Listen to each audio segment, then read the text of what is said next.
Mesdames, Messieurs, chers collègues, bonsoir. Je vous remercie d'être de nouveau présents pour cette petite fenêtre ouverte sur l'histoire des sciences au Muséum. Ce soir, nous allons poursuivre ce cours organisé autour de préhistoire, préhistorien et préhistorique.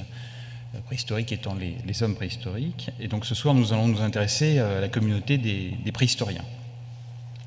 La fois précédente, nous avions un petit peu bagnoder du côté de la géologie et de la paléontologie. Aujourd'hui, nous irons un peu plus du côté de la sociologie, enfin d'une histoire plus sociologique, et également du côté du droit. Il faudra faire avec. Je vous prie par avance de bien vouloir m'en excuser. Donc, je vais reprendre une que nous avions la fois précédente pour expliquer l'ensemble du processus tel que j'ai construit cette série de cours, ce cycle, qui correspond à un cycle lui-même de construction de la préhistoire. Nous nous sommes intéressés à ce contexte géologique, paléontologique, qui a permis d'élaborer cette profondeur temporelle nécessaire à l'apparition de la préhistoire. Et donc maintenant, nous allons entrer dans une phase de construction. Comment les préhistoriens vont vivre l'émergence de cette préhistoire, comment ils vont faire vivre cette préhistoire elle-même. Donc nous allons être évidemment essentiellement au cours du 19e siècle, mais nous allons faire quelques petites embardées du côté du 20e, voire du 21e siècle, puisque nous parlerons d'un événement tout à fait récent qui date de mardi dernier. Donc la préhistoire se construit autour de l'Homo faber, c'est-à-dire que la préhistoire c'est d'abord une histoire d'objets.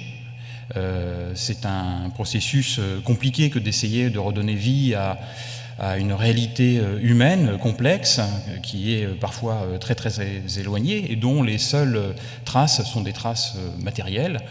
Nos vies personnelles sont suffisamment compliquées pour imaginer que celles des générations qui nous ont précédées, y compris du côté des préhistoriques, n'était pas moins compliqué que la nôtre, et nos vies ne peuvent pas se résumer à quelques objets de la vie quotidienne. Et malgré tout, pour les préhistoriques, pour reconstituer leur quotidien, y compris sur le plan le plus personnel, ce ne sont que les objets qu'il va falloir faire parler en utilisant le plus possible tout le contexte qui les entoure.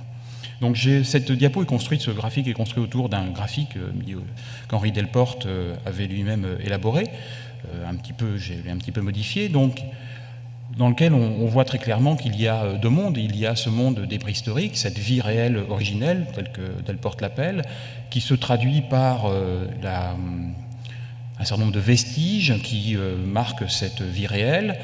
Un certain nombre d'entre eux, la majorité d'ailleurs d'entre eux, ne survivra pas au temps et aux jeux de la nature, aux jeux divers de la nature. Donc c'est une conservation différentielle qui se met en jeu, et seuls quelques vestiges conservés sont les derniers témoignages de cette vie réelle originelle. C'est à ce moment-là qu'interviennent les préhistoriens, par une découverte fortuite, du ramassage de surface ou des fouilles, et tout un système de construction, d'interprétation, de reconstitution se met alors en jeu sur la base de ces vestiges recueillis, et qui s'exprime, ce système s'exprime à travers la recherche, les publications, la valorisation de la recherche, mais aussi à travers une vitrine importante qui sont les musées. Cette construction, finalement, est identique à l'heure actuelle à ce qu'elle a pu être au cours du XIXe siècle avec l'émergence de la préhistoire, à peu de choses près, bien évidemment. Mais le processus reste le même. Donc quand on parle des préhistoriens, il faut, parce que c'est important, incarner un petit peu tout cela. Et rien de tel qu'une photographie de congrès pour rappeler à quel point ce sont des hommes et quelques femmes qui ont construit à l'origine cette préhistoire. Et cette incarnation passe par une première institution qui sont les congrès internationaux d'anthropologie, d'archéologie préhistorique. Il ne faut pas oublier que la préhistoire s'est institutionnalisée d'abord au plan international avant de s'institutionnaliser au plan national. La première structure pérenne dans le domaine de la préhistoire sont ces congrès internationaux, c'est-à-dire une structure qui organisait un congrès annuel avec un bureau permanent, un bureau international, qui préparait d'une année sur l'autre le congrès suivant, qui, comme vous pouvez vous en rendre compte, s'est tenu dans les plus grandes villes européennes. Ces congrès naissent en 1865, c'est la Société italienne des sciences naturelles qui est à l'origine de ce congrès, mais finalement ce sont et les Italiens et les Suisses et les Français, à travers Gabriel de Mortillet, qui vont mettre en place cette organisation de congrès internationaux. Et l'un des congrès majeurs, le congrès fondateur, sera celui de Paris en 1867, mais nous reviendrons dessus dans quelques instants. L'intérêt de ces congrès, c'est d'une part l'émergence d'une conscience identitaire, c'est-à-dire le sentiment pour les préhistoriens d'appartenir à une communauté. C'est important de se sentir un petit peu moins seul, d'avoir des gens avec lesquels échanger, parler des découvertes, parler des idées, des concepts qui émergent. C'est aussi une communauté qui est marquée par des mots d'ordre, d'une part l'universalisme de la science. C'est évidemment un trait commun du XIXe siècle européen. C'est aussi la neutralité, c'est-à-dire que la science n'a pas de frontières. C'est important à une époque où justement on a l'émergence des nations qui se fait partout en Europe. Et c'est une communauté qui est également marquée par une philosophie, majoritairement marquée par cette philosophie, qui est le matérialisme scientifique. C'est une donnée importante pour comprendre le fonctionnement de cette communauté, et c'est un point sur lequel nous reviendrons abondamment lors du prochain cours. Cette communauté a cette conscience identitaire, elle développe une solidarité importante entre ses membres. Cette solidarité est nécessaire car c'est un acte militant. Cette solidarité permet de faire reconnaître la préhistoire dans tous les pays européens par les liens interpersonnels qui se mettent en place entre les différents préhistoriens. Et puis surtout, ce congrès est un lieu de formation. Vous allez dans le congrès présenter vos découvertes, mais aussi vous allez présenter vos premières théories explicatives des découvertes, que ce soit au niveau local ou à un niveau beaucoup plus important, au niveau régional, voire continental. Donc c'est un lieu vraiment de formation, et c'est un point tout à fait important. Pour illustrer cette émergence d'une communauté, je vous ai mis une citation d'Édouard Lartet. C'est le discours qui est prononcé par Lartet lors de la session de 1867. Édouard Lartet, dont nous avions parlé la fois précédente, qui est le président du congrès de 1867 et qui, dans son discours, nous dit « Permettez-nous donc, messieurs, de rester constamment unis par le lien de la confraternité qui s'est établi entre nous. Comme nos études et nos discussions se maintiendront nécessairement dans un horizon placé au-dessus des agitations politiques et des dissentiments possibles entre gouvernements, nous devons dès à présent, et quoi qu'il arrive, considérer notre congrès comme essentiellement neutralisé. Il ne saurait en effet y avoir de frontières pour ceux qui, comme nous, étudient l'histoire et le progrès de la grande famille humaine, envisagée dans la solidarité la plus absolue. » Donc ce trait marquant des congrès internationaux va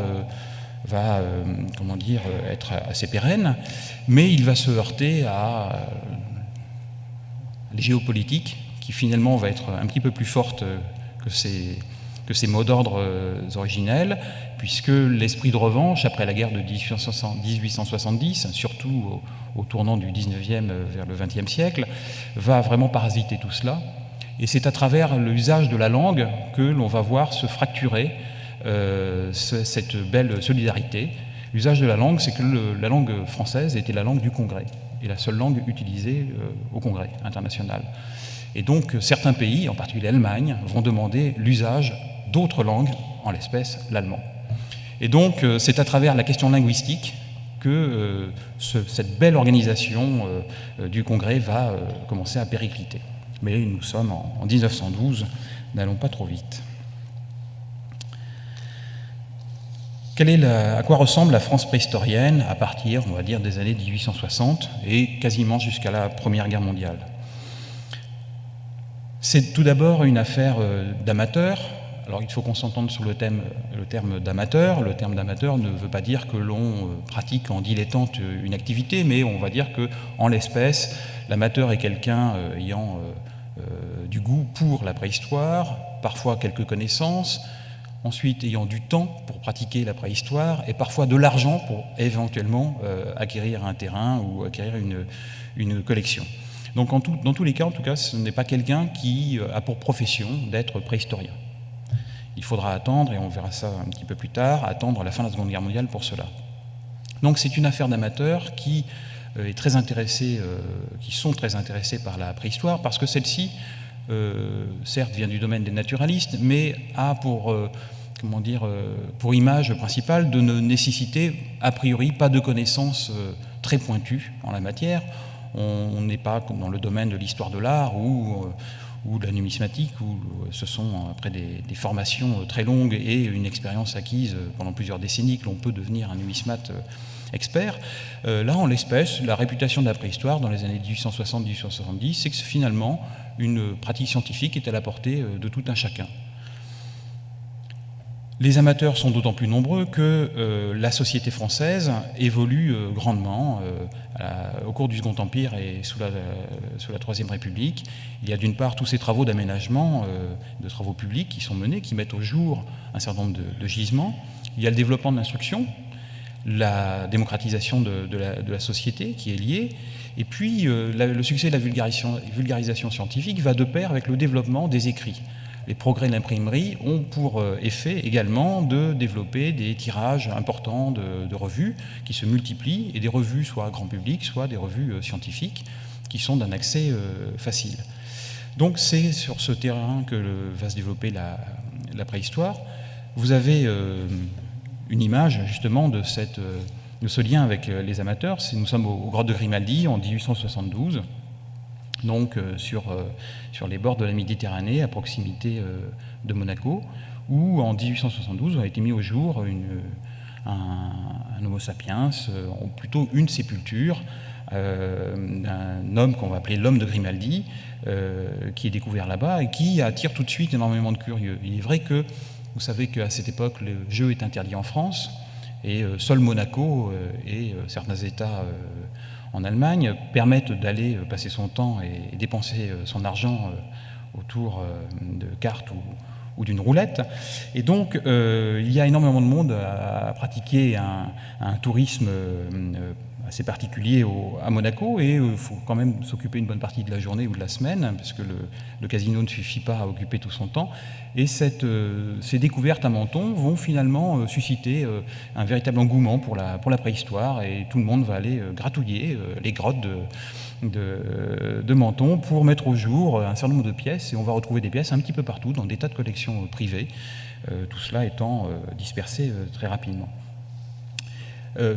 Pour vous dire également, j'aborde ce point, pour vous dire également qu'il n'y a aucune reconnaissance académique, point que je soulevais tout à l'heure à propos des congrès et de l'usage des congrès sur ce point, mais aussi en évoquant cette dispersion de collections, c'est évoquer une question importante qui est celle de la marchandisation des pièces, qui est tout à fait consubstantielle à l'activité du préhistorien.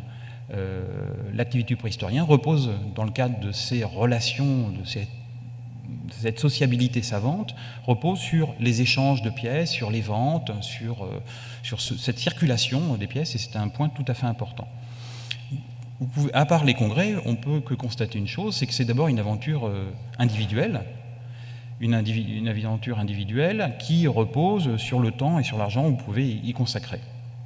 Malgré tout, cette activité individuelle peut se révéler de manière collective parfois, lorsque les préhistoriens vont s'élever en groupe de pression et vont être de ce point de vue tout à fait actifs, voire décisifs sur un certain nombre de sujets. Cette activité se déroule également dans une absence de cadre juridique réellement contraignant, la seule limite étant la limite liée au droit de propriété. Là où les choses peuvent parfois nous surprendre, c'est lorsque cette communauté se réunit à l'occasion de congrès divers et participe elle-même à la dispersion, voire à la destruction d'un certain nombre de sites et de gisements.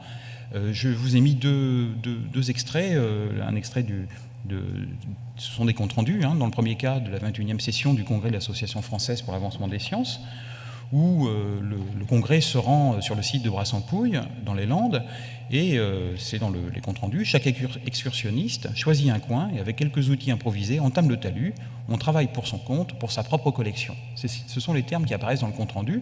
C'est un bon congrès parce qu'on a fait une bonne fouille. À Tours, en 1910, donc une vingtaine d'années plus tard, vous voyez, pour le 6e congrès préhistorique de France, là c'est au Grand Pressigny, où les congressistes vont se rendre et ils vont faire 4 arrêts sur des gisements. Aussi, lorsqu'à 12h40 les voitures arrivèrent à Pressigny-le-Grand, étaient-elles lourdement chargées de silex. Donc un bon congrès, c'est un congrès qui prévoit une excursion sur le terrain, les organisateurs ayant évidemment à cœur de préparer un gisement qui accueillera comme une volée de moineaux l'ensemble des participants au congrès. Voilà nos congressistes du premier congrès préhistorique de France, qui se tient dans le sud-ouest de la France. Cette photo, je vous l'ai mise parce qu'il faut que ce soit incarné, ce sont des gens, des vrais gens qui font la préhistoire, et puis pour montrer la variété de la population, et en l'espèce, le nombre de représentants du clergé, qui, ma foi, est quand même assez important. Alors, je vais essayer de vous en montrer au moins celui-ci, qui est l'abbé Henri Breuil, le jeune abbé Henri Breuil, qui participe là à son premier congrès préhistorique. Alors, j'ai perdu ma flèche.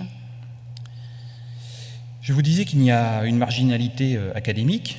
Si on fait l'inventaire des endroits où nous pourrions, nous, fin 19e, nous former à la préhistoire, nous n'avons que des endroits assez marginaux, en réalité. On a quelques cours libres à Toulouse, à Lyon, au Muséum de Lyon. Ce sont des cours qui ne mènent pas un diplôme. À l'Université de Toulouse, dans quelques années après la Première Guerre mondiale, ça participera à un certificat de licence, mais c'est tout. Ce sont des cours libres. Les cours publics du muséum, ce sont des cours libres légalement. Les jeunes gens préparant l'agrégation de sciences naturelles assistent à ces cours et bénéficient d'une attestation de présence, mais ça ne va pas au-delà. La ville de Paris a créé une université populaire, bien avant Michel Onfray. Cette université municipale de la ville de Paris parle également de préhistoire, aborde ces questions d'anthropologie préhistorique. Et ce sont bien souvent des professeurs du muséum qui interviennent sur ce point, comme René Verneau. Le Collège de France va s'ouvrir à la préhistoire américaine, mais pour la préhistoire au sens paléolithique du terme, il faudra attendre 1929 et l'abbé Breuil. Mais le Collège de France, vous savez, c'est quand même une institution, c'est un grand établissement, mais c'est une institution qui est, elle, également marginale. Langlois, l'historien, disait qu'à la Sorbonne, on enseigne la science, et au Collège de France, on l'a fait. Mais au Collège de France, on ne va pas jusqu'à un diplôme. Ce ne sont pas des enseignements qui mènent à un cursus académique. Il y a l'Institut de paléontologie humaine à partir des années 1920. L'Institut de paléontologie humaine est créé en 1910, mais les cours débutent dans les années 20. Mais là aussi, ce sont des cours libres. Il y aura les cours à la fin des années 20 de l'Institut d'ethnologie de l'Université de Paris. Là, on rentrera dans un système un peu différent puisqu'il y aura validation de certificat de licence. Ce sera l'abbé Breuil, ce sera Mansuy, également Vaison dit de Pradenne. Il y aura également Théard de Chardin qui enseigneront un temps la préhistoire, avant la Seconde Guerre mondiale, à l'Institut d'ethnologie. Et puis il y a la galaxie des institutions Broca. Le chirurgien et professeur de médecine Paul Broca a créé en 1859 la Société d'anthropologie de Paris. Et jusqu'en 1876, il va organiser la création d'autres institutions qui se complètent, chacune dans un domaine, donc que ce soit le laboratoire d'anthropologie, la revue d'anthropologie ou le musée d'anthropologie. Mais en 1876, avec la création de l'école d'anthropologie, on crée officiellement une institution dont l'une des chaires sera consacrée à l'anthropologie préhistorique. Ce sera Gabriel de Mortillier qui en sera le premier professeur. Là également, quels que soient ses liens avec l'État, cette école ne mène pas à un diplôme universitaire. Donc il y a une quantité, certes, réelle d'institutions où on a un enseignement de préhistoire, mais cela reste tout à fait marginal, puisque en dehors des cursus classiques. Quelle est la réalité juridique de l'archéologie préhistorique ? En 1887, il y a une loi sur les monuments historiques qui est promulguée, mais qui finalement, à quelques dispositions près, laisse en dehors la préhistoire. Et donc, la réalité de la pratique préhistorienne, c'est d'abord ce que j'évoquais tout à l'heure, cette initiative privée. Les fouilles ne sont soumises qu'au rapport classique entre propriétaires ou entre propriétaires locataires. Si un préhistorien a les moyens d'acheter un terrain, eh bien, il achète son terrain avec son gisement. Si ses moyens sont plus réduits, il va se contenter de louer pour une période plus ou moins longue l'un de ces terrains, sachant que parfois un autre préhistorien peut attendre la fin du bail pour lui-même lui succéder ensuite sur ce même terrain. Donc il y a une réelle concurrence.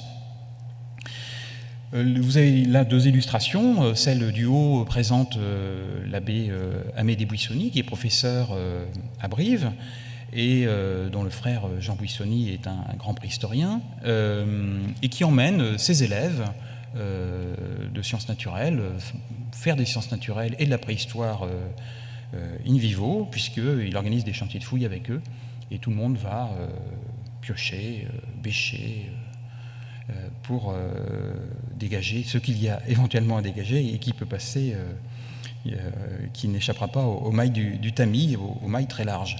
Et puis l'autre image présente un site très connu, le site de la Ferracie, en Dordogne, un site où des néandertaliens ont été découverts en nombre et où on continue de fouiller à l'heure actuelle. Et cette photographie illustre également ce caractère de sociabilité. C'est un moment important. Certaines images que l'on retrouve de chantiers de fouilles font un petit peu penser à une photo prise à la fin d'une chasse. On a parfois les trophées qui vont être présentés. Donc tout cela compte. C'est une aventure individuelle, certes, mais c'est d'abord une aventure humaine. Et donc ce sont des éléments importants. Et là, sur cette photographie, vous avez toute une population qui se mélange de personnalités locales, d'archéologues locaux, en même temps un professeur du muséum, Marcelin Boulle, sur la photo. Voilà, il y a du monde, il y a toujours le jeune abbé Breuil, mais il se cache, il est tout petit. Donc, dans ce contexte, il y a effectivement deux questions qui apparaissent visiblement tout à fait accessoires. C'est le devenir des objets et des collections, et surtout la protection des gisements. C'est quelque chose un point auquel peu de préhistoriens pensent. Ce qui compte, c'est l'objet. Le gisement lui-même n'est jamais qu'un réceptacle à objet. Se construit donc une préhistoire par et de l'objet. Nous avions évoqué la fois dernière, en conclusion, l'affaire de Moulin-Quignon, et je vous expliquais que finalement cette affaire n'était plus une affaire de géologue, mais était devenue une affaire d'archéologue. La grande question sur l'authenticité ou non des découvertes faites à Moulin-Quignon, reposant uniquement sur l'authenticité ou non des pierres taillées mises au jour là-bas. Et donc c'est vraiment sur cette base-là que se construit une préhistoire. Il y a ce que l'on pourrait appeler des musées de papier qui se développent. Donc je vous ai mis un livre majeur de l'Arte Christi, mais vous avez bien d'autres ouvrages. Vous aurez Gabriel Lemortier qui publie le musée préhistorique en 1881, qui est une espèce de vadémécum pour le préhistorien, pour savoir comment constituer une collection et comment la valoriser et la présenter. Et on a parfois quelques surprises en se penchant sur la littérature pour voir, c'est cette citation que je vous ai mise là d'Édouard Piette, voir les comportements et les questions que certains préhistoriens se posent ou ne se posent pas lors des fouilles. Et donc cette citation d'Édouard Piette est la suivante. Je demandais un jour à M. Franchet, excellent observateur qui a dirigé les fouilles de M. de Vibré à Laugerie-Basse, s'il n'avait pas étudié la composition des amoncellements à gravure et à sculpture, et s'il n'avait pas observé des différences dans les couches dont ils sont formés. Donc vous voyez, c'est une remarque on va dire, je vais simplifier, mais de géologue.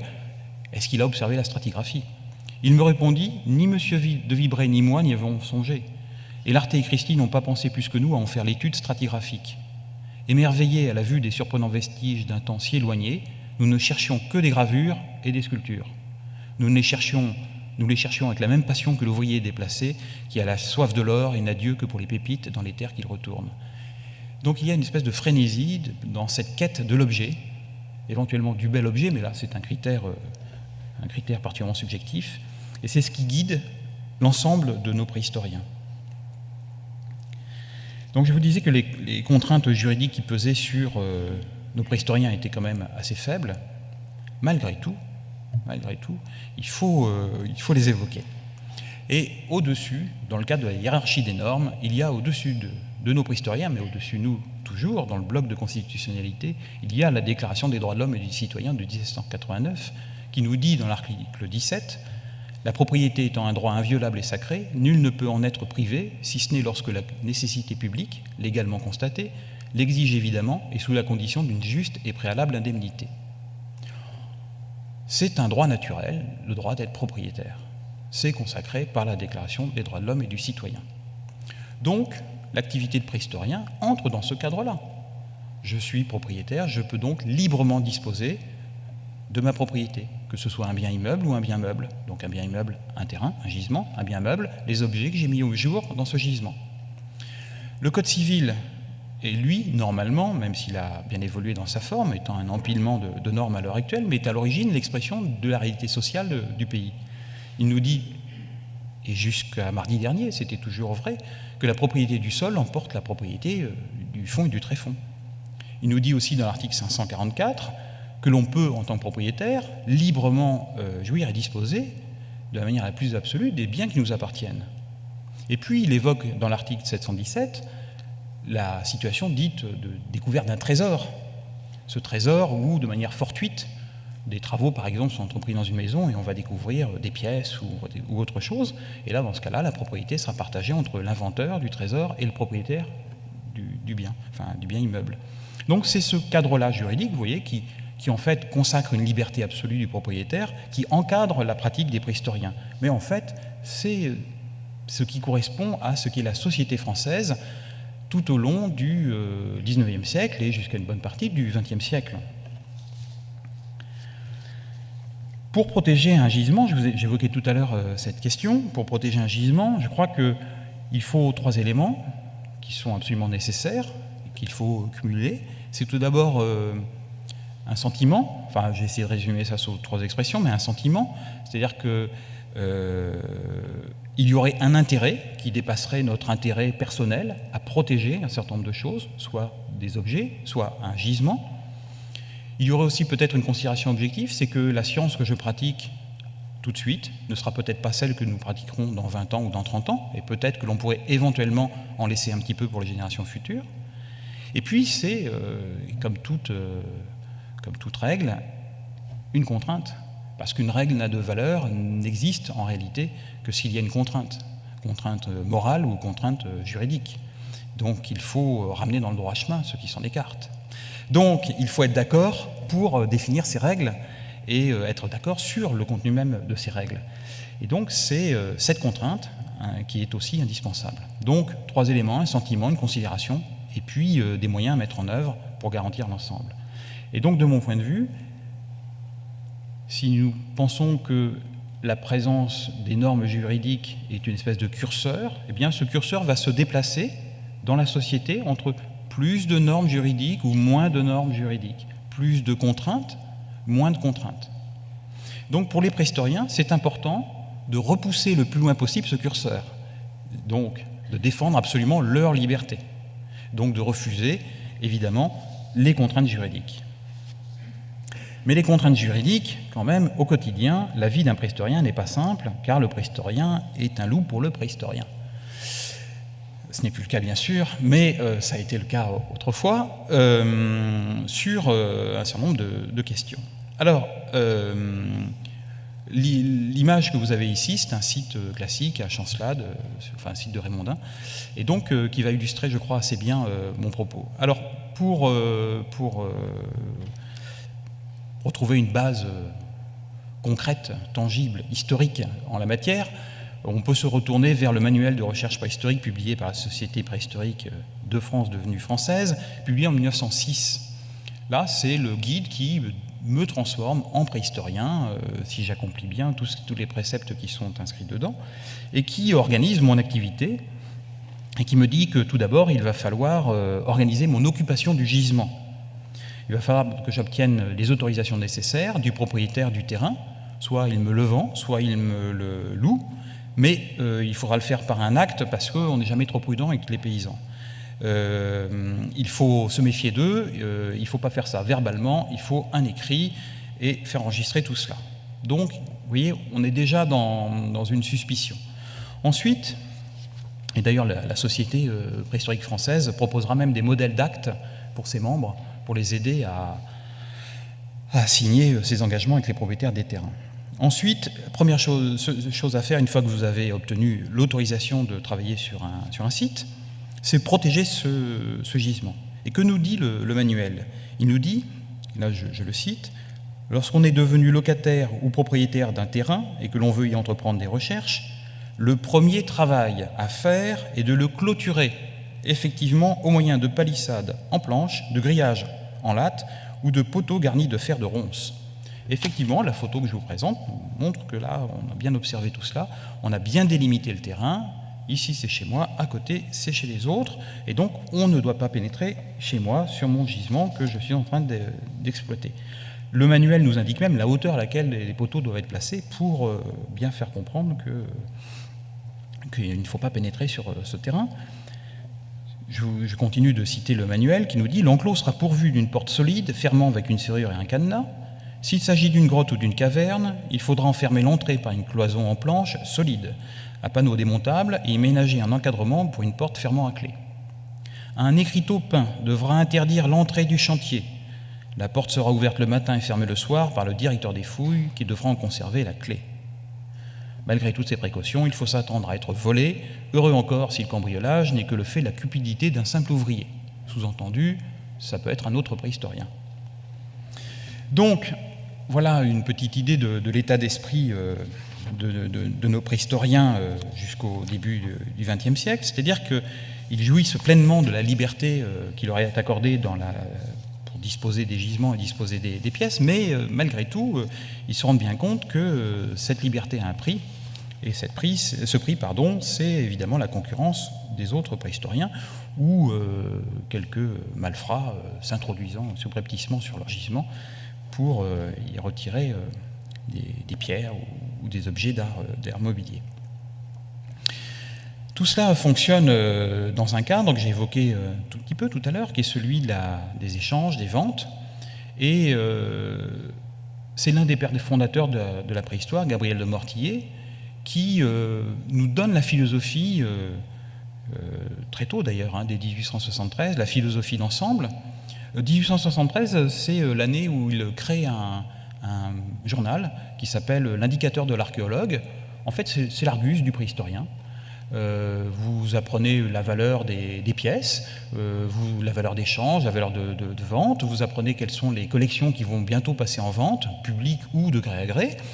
Et donc, dans ce petit journal, je crois que c'est dans le premier numéro de son petit journal, il nous dit que les collections particulières finissent toujours par aller, en partie, compléter les collections publiques. Donc, finalement, l'État récupérera bien son dû à un moment donné, mais bon, si une portion passe à l'étranger, est-ce un grand mal? Pas du tout, c'est plutôt un bien. La liberté de commerce stimule l'industrie, la liberté de collectionner stimule également la science. Rien n'est bon, rien n'est fertile, rien n'est stimulant comme la liberté. Que le gouvernement, que les municipalités, que les établissements publics prennent toutes les mesures possibles pour empêcher la dilapidation des objets leur appartenant, rien de plus juste. Que l'État, que les administrations se réservent les découvertes faites dans les travaux dont ils accordent la concession, dans tous les travaux publics, très bien. Que l'État, les municipalités, les corps savants fassent des recherches, des fouilles, des acquisitions, rien de mieux. Mais en dehors de cela, il faut laisser l'initiative privée agir comme bon lui semble. Il faut respecter le droit de propriété de chacun.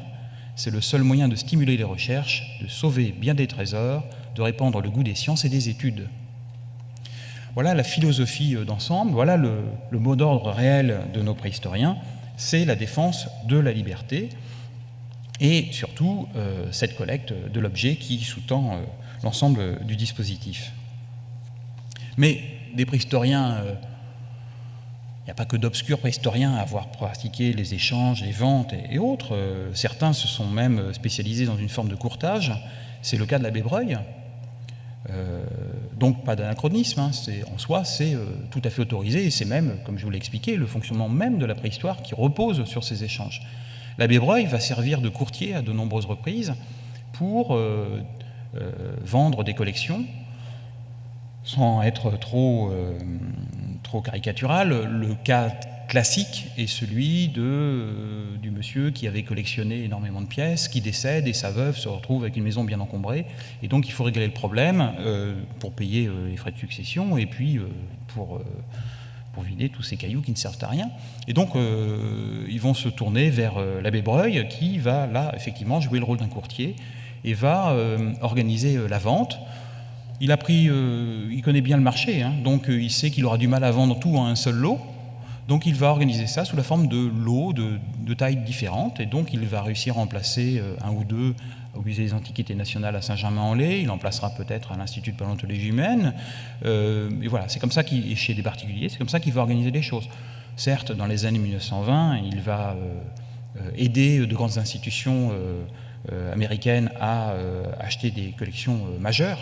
Il y a des sites très importants en France dont la quasi-totalité des collections se trouve aux États-Unis.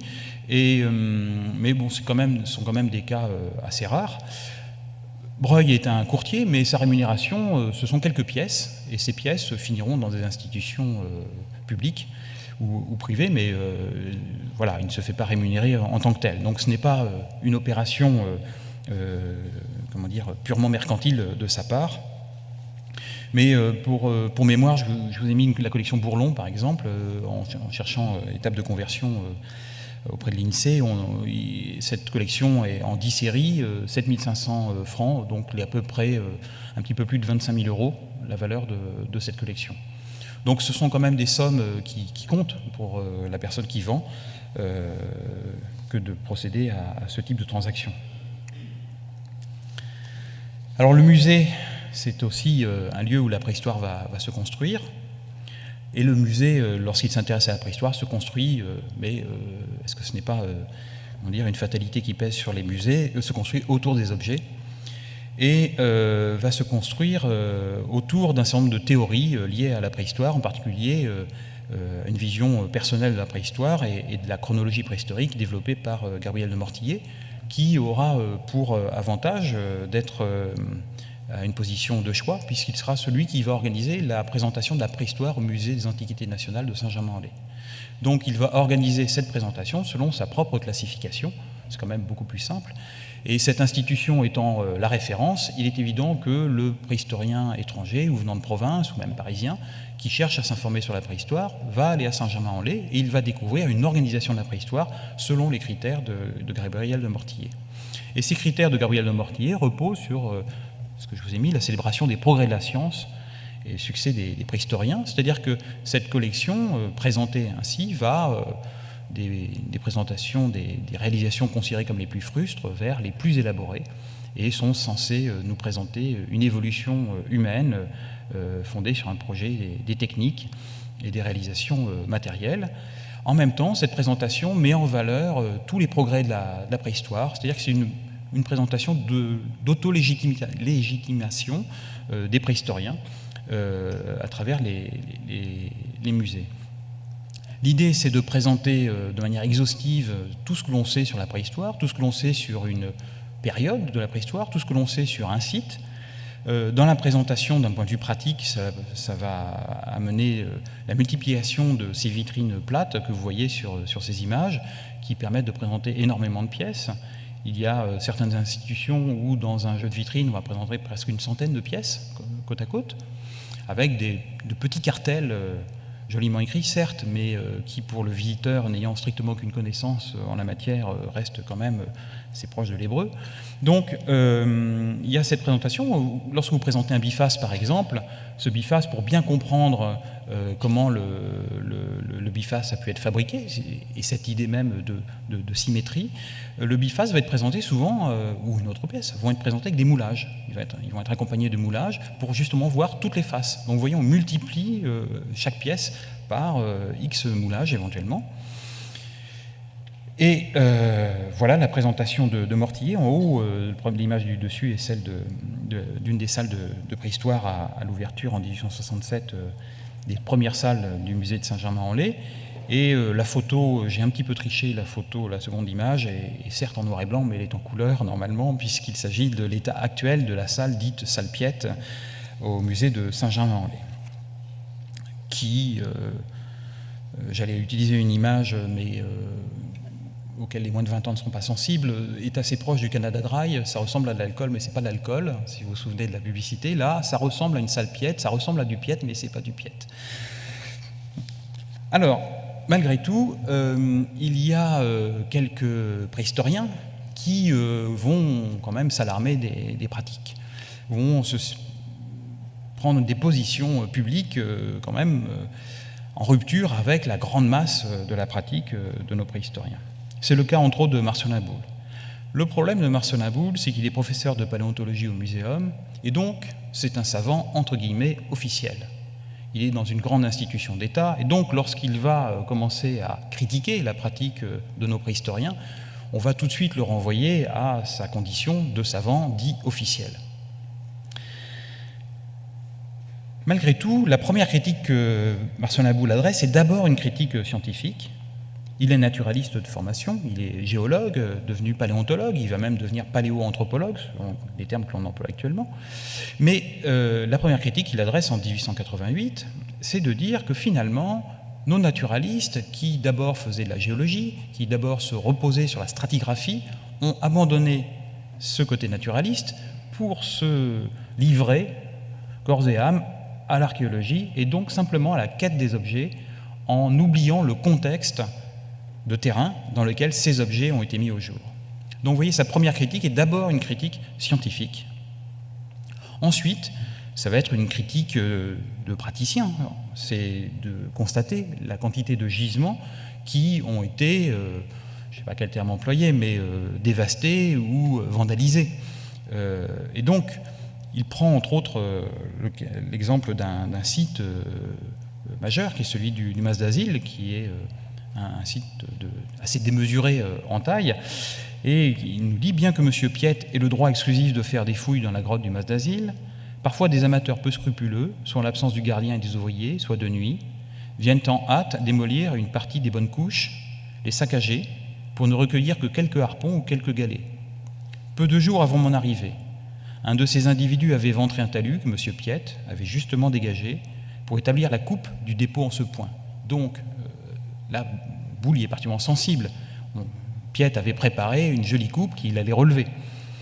En examinant les diverses os jetées de côté et piétinées par ce malfaiteur, nous avons reconnu des débris humains.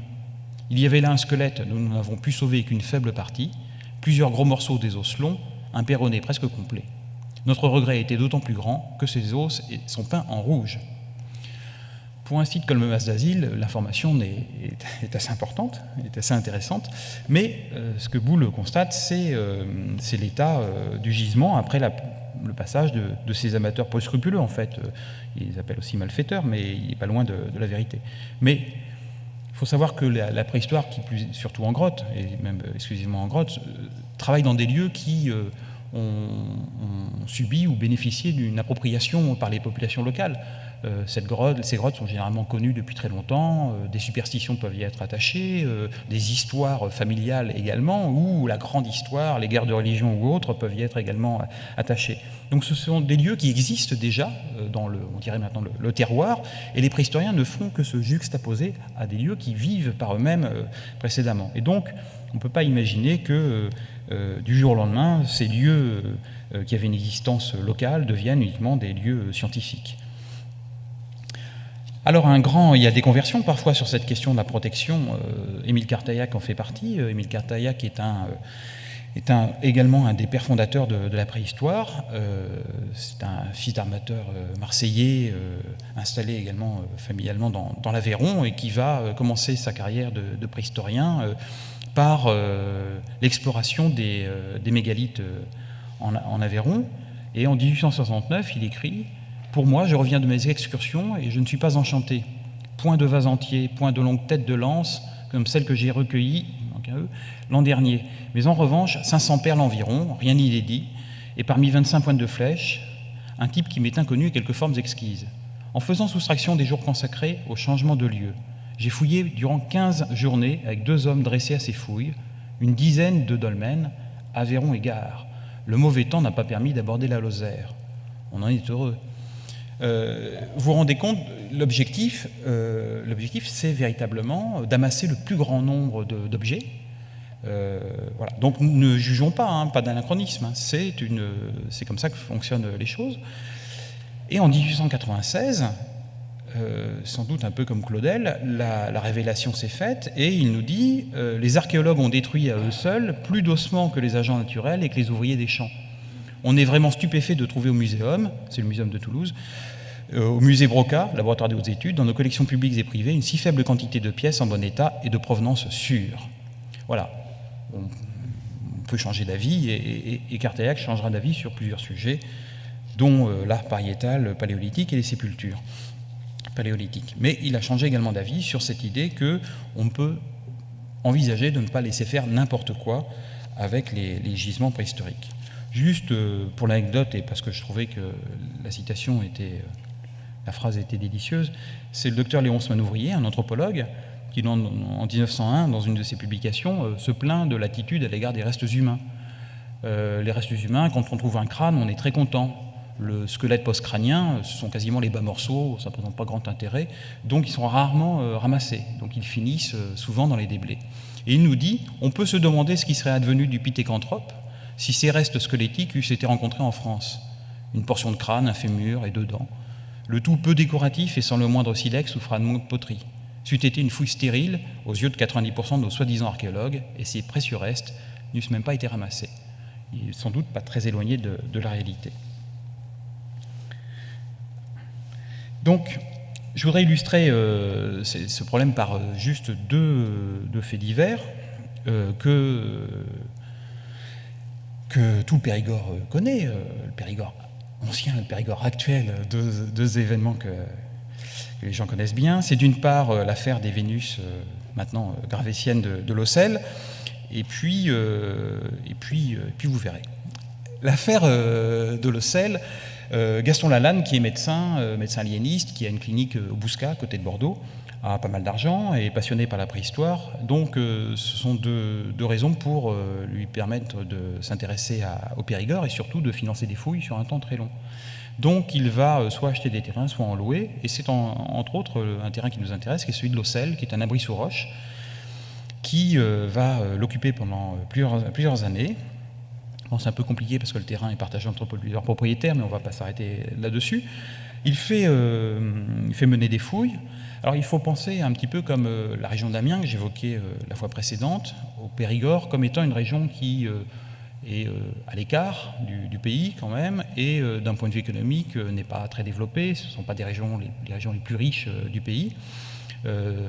Au début du XXe siècle, c'est quand même une région qui est très déboisée, également pour des tas de raisons, et spécialement économiques. Et donc, les gisements sont facilement trouvés, et il y a toute une main-d'œuvre qui gagne sa vie en travaillant pour les préhistoriens, soit juste en donnant des coups de pelle et de pioche, soit en encadrant ces chantiers.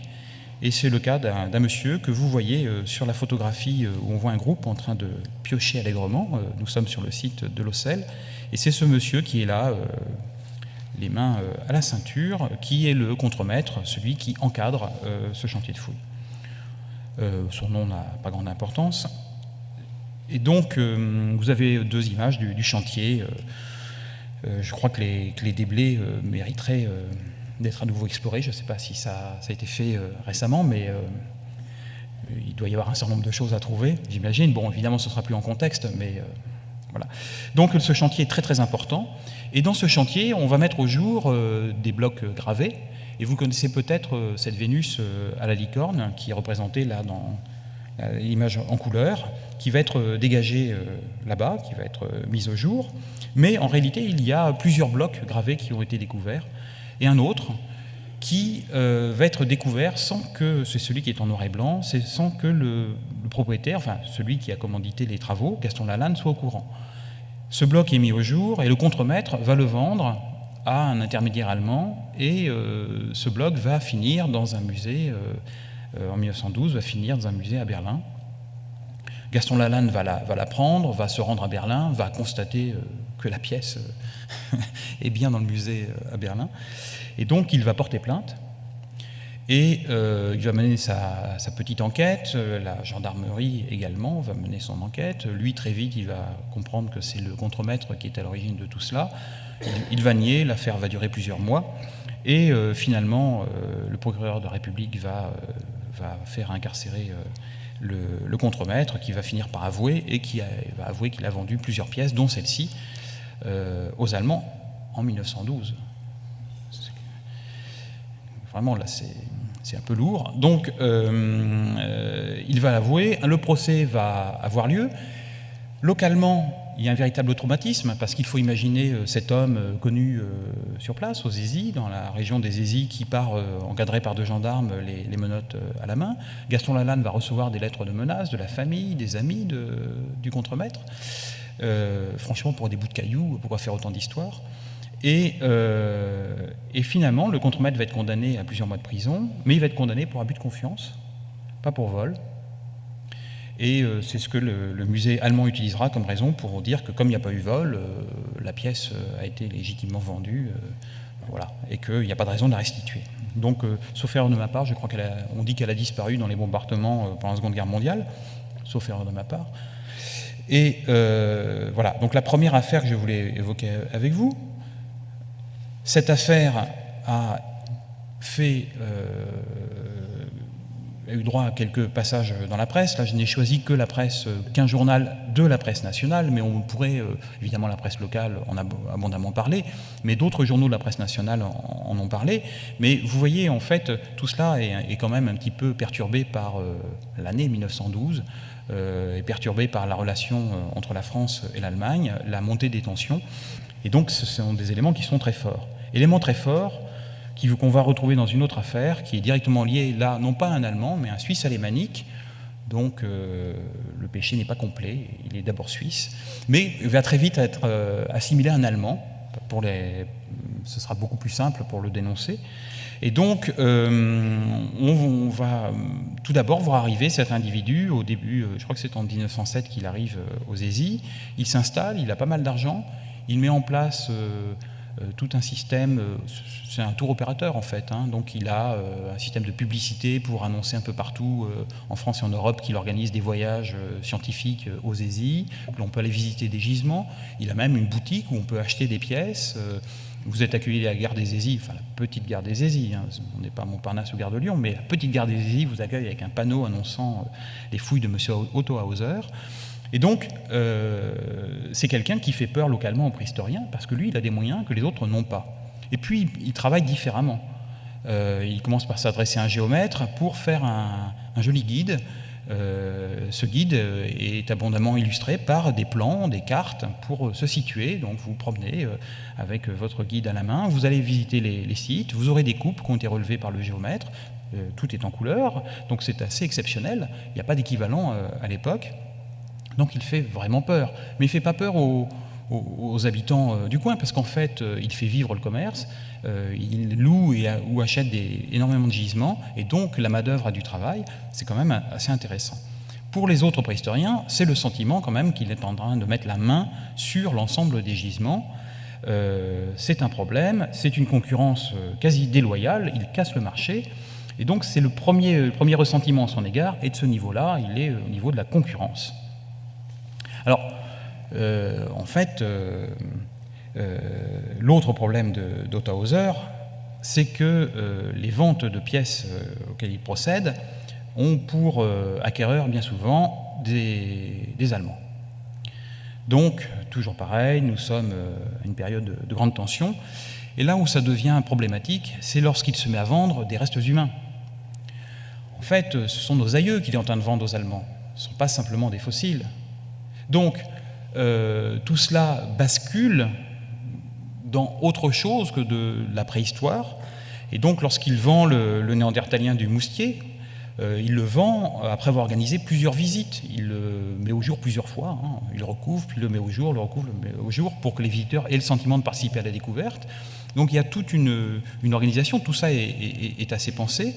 Et donc, l'Homo sapiens de Comte Capelle, c'est un peu pareil, c'est la même tension entre Français et Hauser, qui se met en scène, qui publie énormément, qui a le soutien d'un certain nombre de préhistoriens de la Société préhistorique française. Et donc l'abbé Breuil, qui commence à lui aussi avoir le Périgord comme zone d'influence, voit d'un très mauvais œil ce concurrent qui a des moyens que lui n'a absolument pas.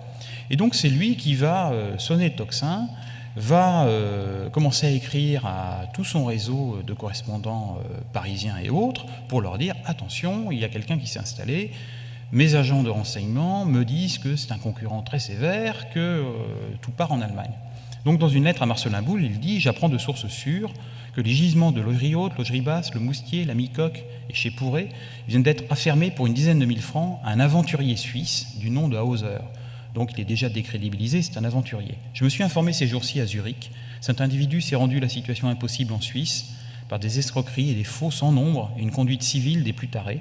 Il n'a aucun scrupule, n'a aucune moralité. Il vient là exploiter industriellement, sans aucun profit pour la science, sans aucune intention scientifique, pour vendre ce qui reste de ces grands gisements qui sont nos archives nationales. En aucun pays, cela ne serait toléré. Le sera-ce chez nous? Ne peut-on mettre ce monsieur à la frontière? Ce ne seraient pas ses compatriotes qui protesteraient. Ne peut-on pas faire quelque chose? Le contraire serait un scandale pour les savants du monde entier. Je vous envoie ce cri d'alarme. Donc là, on a tout, on a l'aventurier, on a la fibre patriotique, on a le commerce, tout est là. L'argumentaire pour Marcellin Boule, qui va alerter tout de suite le ministère de l'Instruction publique sur la situation aux ESI.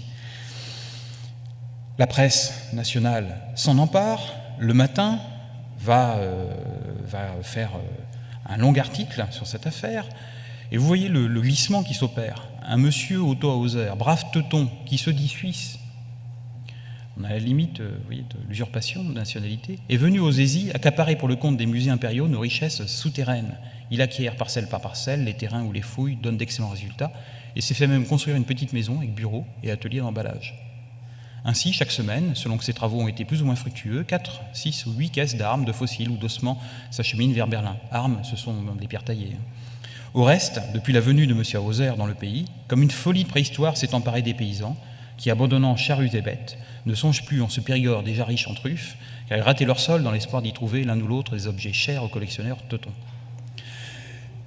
Donc, au-delà de la plaisanterie sur le Périgord, vous voyez qu'il y a une montée en puissance qui s'opère, que finalement le caractère scientifique de l'ensemble est assez secondaire. On est vraiment dans la lutte contre l'allemand qui s'accapare les richesses nationales. Et tout cela va, dans la presse, prendre des proportions énormes. Pendant la Première Guerre mondiale, il y a un article très célèbre de Maurice Barrès sur la lutte pour la cendre des morts. Alors évidemment, on est pendant la Première Guerre mondiale, donc plus le style de Barrès, un petit peu empoulé. On ne fait pas dans la dentelle. Hein. Donc Barrès nous dit, voilà en quelques mots ce qui était apparent, un personnage taré, ivrogne, débauché, brutal et grossier, dépensant l'argent sans compter, constamment entouré de savants allemands exécutant de grandes fouilles archéologiques, le tout à destination de l'Allemagne. Hauser était purement et simplement un agent allemand, homme de paille de la mainmise de l'Allemagne sur notre préhistoire, sans que pour cela le métier d'espion inné au cœur de tout bon Germain fût oublié. Quel chapitre de notre faiblesse, quel chapitre de leur audace, cette lutte pour la possession des ESI, ces ossements, ces armes, ces outils sont nos textes primitifs, des titres sacrés, et nous aurions laissé les Allemands les saisir, les transporter outre-Rhin? Eh bien non, puisque une instruction judiciaire va être lancée contre Hauser, qui va être contraint de fuir, et ses biens vont être saisis, et ce sont des préhistoriens qui vont être chargés de faire l'instruction scientifique de son procès. Enfin, c'est une affaire qui durera jusqu'après-guerre. Tout ça pour vous dire que, effectivement, on est dans une situation où des affaires se sont multipliées, des faits divers se sont multipliés, et revient toujours la question lancinante. Si, celle que j'évoquais tout à l'heure, le fameux curseur, si on veut protéger les objets, si on veut protéger les gisements, c'est simplement en définissant des règles et surtout la possibilité de taper sur les doigts des contrevenants. Mais dès 1825, dans une note qui a été publiée ensuite reprise en 1832, mais Victor Hugo disait, à propos, mais là il parlait d'archéologie plutôt médiévale, il nous dit « il faut arrêter le marteau qui mutile la face du pays, une loi suffirait qu'on la fasse, quels que soient les droits de propriété. La destruction d'un édifice historique et monumental ne doit pas être permise à ces ignobles spéculateurs que leur intérêt aveugle sur leur honneur. Misérables hommes et si imbéciles qu'ils ne comprennent même pas qu'ils sont des barbares. Il y a deux choses dans un édifice, son usage et sa beauté. Son usage appartient au propriétaire, sa beauté à tout le monde. C'est donc dépasser son droit que de le détruire. » Et donc, cette interrogation sur la préservation du patrimoine est une interrogation qui est très ancienne, puisque vous voyez, au début du XIXe siècle, Victor Hugo en parle. Mais la conclusion à laquelle il arrive, c'est de nous dire une loi suffirait. Et ça, c'est le nœud gordien de l'affaire. Et cette loi, va être proposé en 1910. Un projet de loi relatif aux fouilles intéressant l'archéologie et la paléontologie est déposé en 1910. Il y a un très long exposé des motifs qui a été rédigé par Théodore Reynac, le frère de Salomon Reynac, conservateur du musée des Antiquités nationales de Saint-Germain-en-Laye, et qui nous dit qu'en fait, il y a une véritable concurrence entre les préhistoriens, que les préhistoriens ont des comportements qui peuvent parfois poser problème pour certains d'entre eux, parce que on se heurte à une liberté qui est sans limite et qui les amène parfois à détruire ou à disperser les choses. Et donc, ce qu'il propose dans ce projet de loi, c'est d'organiser simplement une surveillance, de dire qu'un préhistorien qui veut faire une fouille se contenterait de déclarer le fait qu'il va faire une fouille à tel ou tel endroit. C'est une simple déclaration. L'État bénéficierait d'un droit de visite et de surveillance dont il userait éventuellement pour voir comment se passe cette fouille. Et pourrait éventuellement lui-même organiser des fouilles qui seraient exécutées d'office par l'État. Mais vous voyez, c'est quand même un cadre qui n'est pas très contraignant, qui est de dire simplement on déclare avant de faire une fouille et on prévoit un certain nombre de règles pour la répartition des objets qui seraient mises au jour. En réalité, c'est déjà beaucoup trop pour nos préhistoriens, qui vont se mobiliser de manière très très active et très efficace dans toute la France contre ce projet de loi.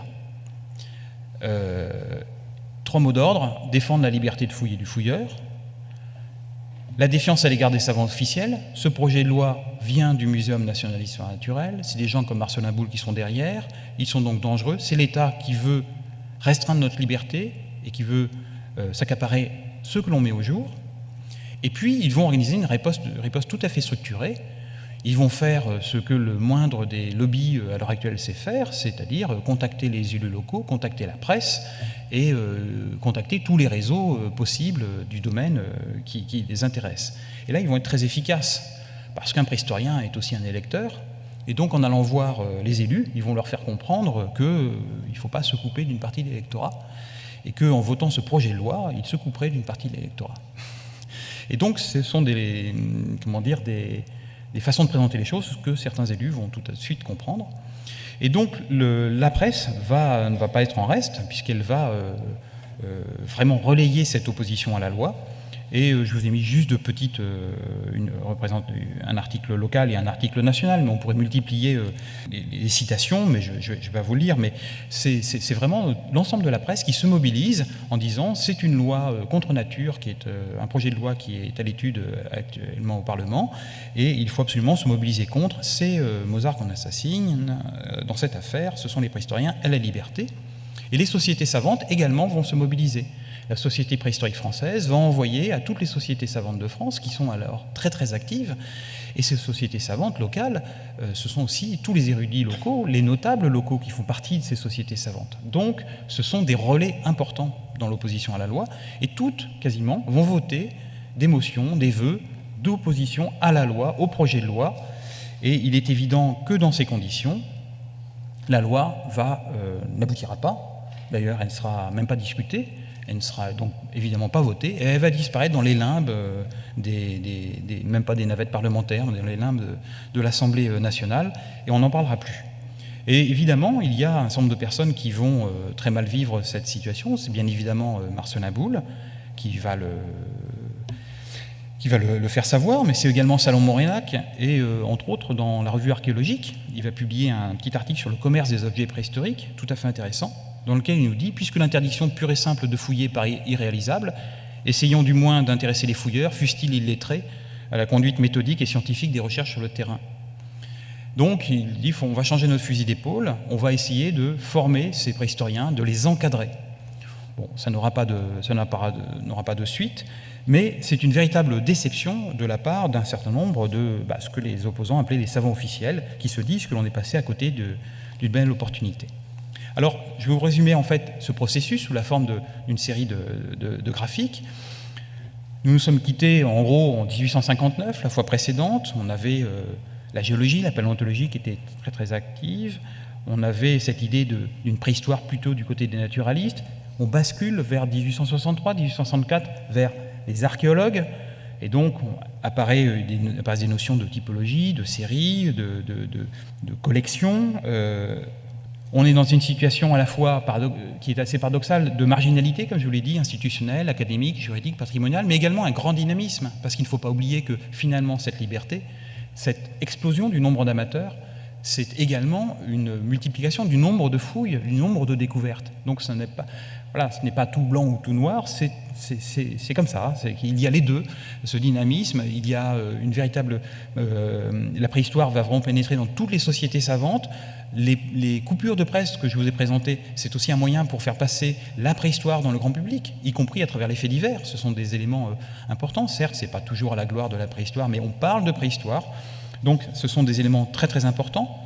Malgré tout, il y a quelques points d'ancrage, comme j'évoquais au début de cette intervention, qui sont quelques institutions, donc toute la galaxie de la Société d'anthropologie de Paris, mais il y a évidemment ce musée des Antiquités nationales de Saint-Germain-en-Laye, qui ouvre en 1867, mais qui est créé en 1862. Il y a les congrès internationaux, les expositions universelles, qui sont également l'occasion de présenter la préhistoire. Il y a le musée ethnographique des missions scientifiques, qui va devenir le musée d'ethnographie du Trocadéro, puis évidemment le musée de l'homme, les sociétés savantes, toutes ces institutions participent à la constitution de ces communautés, à sa structuration.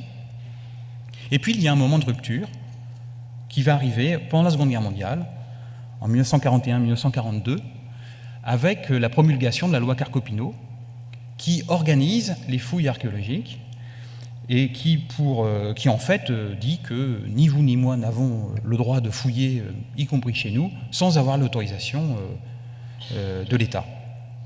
Donc vous voyez, il y a un renversement complet. On passe d'une liberté totale à « vous n'avez pas le droit, sauf ». Donc on a un renversement, mais il y a quand même une organisation qui se fait à ce moment-là, qui est une organisation étatique. Il y a donc ce basculement juridique, mais il y a un basculement plus institutionnel, la structuration va être de nature beaucoup plus étatique à ce moment-là, puisque l'État va organiser une surveillance scientifique des fouilles à travers le CNRS, mettre en place des structures comme les circonscriptions archéologiques, et tout ça se fait pendant la Seconde Guerre mondiale, entre 1941 et 1942. La loi Carcopino sera validée à la Libération, donc à peu de choses près, c'est le régime sous lequel nous vivions jusqu'à mardi dernier. Et puis il y a ensuite cette organisation du CNRS qui va être modifiée légèrement à la fin de la Seconde Guerre mondiale, mais qui somme toute va rester à peu près la même chose, même s'il n'y a pas de droit de surveillance. Le CNRS va continuer à s'intéresser à la préhistoire, donc une grande institution de recherche française. Donc on va basculer dans un autre monde. On est passé du monde de l'amateur, de l'individu, certes qui se retrouve dans une communauté, vers un système beaucoup plus étatique et un système de fonction publique. On a un autre basculement qui s'opère dès les années 20, qui est un transfert du cœur de l'activité, c'est-à-dire que l'objet est important, la fouille était la condition nécessaire pour mettre au jour des objets, mais on va voir apparaître dans les années 20, les années 30, des questionnements autour de l'acte de fouille. Est-ce que le fait de fouiller, ce n'est pas détruire un certain nombre de choses, détruire un contexte? Est-ce que ce contexte n'aurait pas une importance? Et donc, ce mouvement, c'est que la fouille va devenir petit à petit, plus que l'étape obligatoire, quasiment le cœur de l'activité du préhistorien. Ce ne sera plus l'objet. Donc ce sont des moments très très importants. On passe de l'objet vers le contexte, et vers l'étude du contexte et l'étude de structure. Après la Seconde Guerre mondiale, on est dans un autre contexte total, avec des objectifs scientifiques tout à fait différents. Comme je vous l'ai dit, réglementation des fouilles, réalisation du CNRS. On a un nouveau cadre, on a aussi de nouveaux acteurs qui émergent. Donc des gens comme Leroy-Gourhan, comme Borde, Breuil qui fait plus ou moins la jonction mais générationnelle, mais pas sur le plan des concepts. Voilà. Donc il y a un nouveau public, et puis un public qui est à ce moment-là encadré par l'État et non pas auto-encadré par la communauté des préhistoriens. Donc jusqu'à la Première Guerre mondiale, l'archéologie préhistorique est d'abord l'affaire des préhistoriens, et la seule chose que l'on demande à l'État, c'est de lui garantir à ce préhistorien sa liberté d'action, rien de plus, de ne pas interférer dans son activité scientifique. Tout cela, ça va durer tant que cette idée de liberté est une idée forte dans la société. Or, la société française bascule, comme d'autres sociétés européennes, après la Première Guerre mondiale. La place de l'État dans les sociétés européennes est tout à fait différente après la Première Guerre mondiale, et en France tout particulièrement. L'État est de plus en plus présent au quotidien. Un exemple, après des dizaines de tentatives, c'est tout de même après la Première Guerre mondiale que l'impôt sur le revenu est adopté. Donc, les sociétés ont changé, et donc le regard à l'égard de la préhistoire va également changer, et cette société est mûre pour avoir plus de règles, et les préhistoriens vont devoir accepter cette évolution. Ça va se faire à un moment particulier qui est certes la Seconde Guerre mondiale, avec une absence de parlement, une absence d'opposition au texte, une absence de papier pour mobiliser et écrire aux préhistoriens, certes, mais en même temps, le projet de la loi Carcopino était dans les cartons du ministère depuis au moins les années 37. Donc ce n'est pas une loi de circonstance de la Seconde Guerre mondiale, c'est un processus qui arrive à son terme. Voilà, donc finalement, de mon point de vue, si cette intervention pourrait très bien se tenir dans un séminaire d'histoire contemporaine, puisque finalement, le processus que l'on vient de voir sur la préhistoire est un processus qui nous raconte l'histoire de la société française. C'est un point important, je crois, de mon point de vue. Donc le processus d'institutionnalisation, comme nous venons de le voir, est directement lié aux préhistoriens, c'est-à-dire que la lenteur de ce processus d'institutionnalisation est due au fait que les préhistoriens ne souhaitent pas cet encadrement, ne souhaitent pas la présence de l'État. Comme a pu le dire Claude Bancart, le préhistorien de base est militant, individualiste, décentralisateur, effectivement. Il a un caractère un peu particulier, mais c'est le moteur de l'ensemble. Et puis j'ai beaucoup fait référence à un événement de mardi dernier. Pour ceux qui n'ont pas suivi l'actualité, c'est quand même le vote en première lecture à l'Assemblée nationale de la loi sur liberté de création, architecture et patrimoine, loi dans laquelle on trouve les arts vivants, les arts du cirque, le cinéma, la télévision et l'archéologie à l'intérieur, et une modification substantielle à venir de notre réglementation. Vous vous souvenez de cet article du Code qui dit que la propriété du fond emporte la propriété du tréfonds? Eh bien, suppression de cet article pour les questions liées à l'archéologie. C'est-à-dire qu'il y aura, on évoque la notion de bien commun, c'est-à-dire que toute trouvaille archéologique faite chez vous, chez moi, eh bien, appartiendra à l'État. Alors tout ça va être encadré, bien sûr, mais c'est quand même le principe. Et donc, quand on voit ce processus tel que je vous l'ai présenté, on est parti d'une liberté vers une patrimonialisation, la nécessité de protéger un certain nombre de choses. Eh bien là, on est au maximum de la patrimonialisation, puisqu'il y a un droit de l'État qui s'imposera directement sur les objets qui vont être mis au jour. Alors, je vous ai dit que ce sera encadré, évidemment, il n'y aura pas de rétroactivité, mais ça concernera les terrains et les découvertes qui auront été faites après la promulgation de la loi et les terrains ayant subi une transaction après la promulgation de la loi. Mais vous voyez, il y a quand même, on arrive au terme d'un processus où l'État est absolument présent partout. Voilà. Pour conclure, un tout petit peu de bibliographie, tout aussi subjective que la fois précédente et pas moins subjectif que la fois prochaine. Un livre qu'il faut absolument avoir lu parce que c'est un livre que vous achèterez à 2 ou 3 euros chez un bouquiniste, mais qui est tout à fait intéressant, qui est très joliment illustré également, qui est très vivant, qui dit des choses vraies et qui est très vivant par des anecdotes qui sont dedans. C'est un livre de Colin Simard qui s'appelle « Découverte archéologique de la France ». Bon, il faut le prendre comme un livre de vulgarisation, mais qui est un livre très intéressant. Évidemment, les 2 ouvrages majeurs que j'évoquais l'autre fois, celui de Nathalie Richard et de Noël Coy, c'est pas bien, mais j'en ai mis un que j'ai écrit moi aussi, qui parle de la France préhistorienne, qui revient sur ces notions juridiques que j'évoquais tout de suite, et cette communauté qui émerge et comment elle se structure. Un livre collectif de Jean-Paul Demoule, l'un des pères de l'archéologie préventive en ce pays, et de l'INRAP, écrit avec Christian Land, s'appelle « La fabrique de l'archéologie en France », donc qui reviendra sur pas mal de, qui peut, si ça vous intéresse, revenir, vous verrez qu'il revient sur pas mal de points que j'ai évoqués aujourd'hui, juridiques, sur les points de sociabilité, même sur les musées. Pour bien vivre, pénétrer dans la réalité sociologique de la communauté des préhistoriens, je vous conseille un livre de Joseph Grivel, qui lui parle d'une affaire, qui est l'affaire de Glosel, qui est une affaire aussi liée à l'histoire de la préhistoire, mais ce livre est très intéressant parce qu'il est très... alors, c'est un livre de parti pris, hein, pro Glosel, mais sur le reste, c'est un livre qui est très intéressant parce qu'il est abondamment documenté, il y a une véritable recherche, et on comprend vraiment bien comment fonctionne cette communauté des préhistoriens. Et puis un livre très intéressant, on peut critiquer la mise en page, mais tout cela n'est pas bien important, qui est un livre de François Bon, Sébastien Dubois et Marie-Dominique Labaille, qui s'appelle « Le Muséum de Toulouse et l'invention de la préhistoire », pour comprendre comment dans le sud-ouest, justement, va être vécue cette émergence de la préhistoire, dans la patrie de la préhistoire, le Sud-Ouest, et comment une institution, le Muséum de Toulouse, va pouvoir faire entrer cette préhistoire dans cette institution. Je vous remercie.